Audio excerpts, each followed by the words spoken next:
Hi, I'm Val, and this is our friend Ryan. Hello. Ryan's learning a lot about owl conservation. She called us about a burrow that she felt was in danger, and it's at one of the Richmond American sites, which we haven't really had a good relationship with. That's the one that we found the dead owl in a couple months back, and since then we've kind of been following their practice, and they seem to be displacing things instead of actually relocating. So we're just going to kind of show you what displacing is. Maybe Ryan can kind of tell you what her experience is. Okay, so I'll just turn this around. So you've lived here for how long? About 2 years. 2 years. I've driven down this road quite often. I enjoy seeing the owls sitting in their burrows and hanging out. We have kept an eye on them. They've switched burrows a few times, but there's always probably about 3 or 4 that live here on this street. Yeah. And not migratory. They're here all year. Yeah, all year. All year. We've seen them every time we go out. Yeah. And then one of their burrows that they've lived in for quite a while. Yeah. It's been here for quite a while. And when they started construction, someone put a sign up here that said owl, that labeled them. Yeah. And we were here earlier today, probably about 3 hours ago, and it was still there, and now it's completely destroyed. Yeah. Yeah, so 3 hours ago, this is the one that you sent me where his head was actually in the picture. He was sitting right here, hanging out at his burrow. Yeah. We did see a truck drive by and stop up here, and some guys got out, but we left at the time, and I don't know if that's who was messing around over here. Yeah, and then 3 hours ago, did they have this footer poured? They did, yes. They did? They did. So they've been digging around his burrow for at least a week now. Yeah.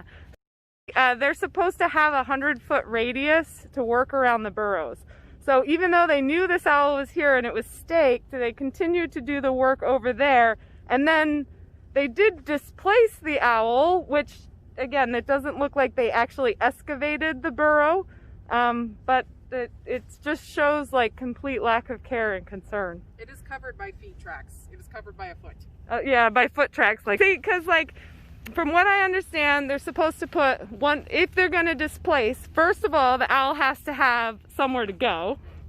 And then, on top of it needing somewhere to go, you're supposed to excavate the whole burrow to make sure that there's not other owls hiding in there, since they use their den for protection.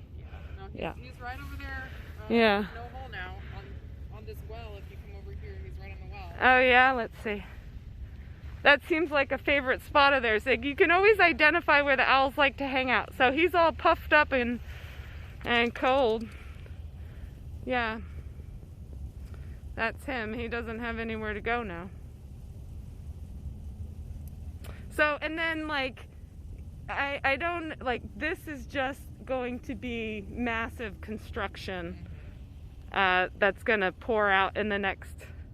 And we were worried about that too, because we knew, this wouldn't last too long, and we've been here 2 years, and we're lucky to be able to see them disturbed for quite a while. Yeah, so. Yeah. I think that's it. The people enjoy seeing them, and then we understand that development needs to happen. Yeah. We just want the wildlife to be treated humanely and relocated properly, because displacing has shown not to work in other circumstances. That's why the population has decreased so much through displacing practices. Relocation practices actually are proven to work, but they have to hire the right company to do so. Yeah. Yeah, somebody that's going to care about them instead of just doing the basic minimum, Oh, I wonder what we're going to do with this. It would be really nice if within development we could develop areas for them to cohabitate with us, right? Because they're also beneficial. Yes. I mean, they eat insects, they eat rodents. People enjoy to watch them, so it brings enrichment to the community. There's been a lot of community members that have spoken up trying to protect these owls, and I just don't understand why we all just keep getting ignored. It's really sad. Yeah. And it happens so quickly. So quickly, yeah. Okay.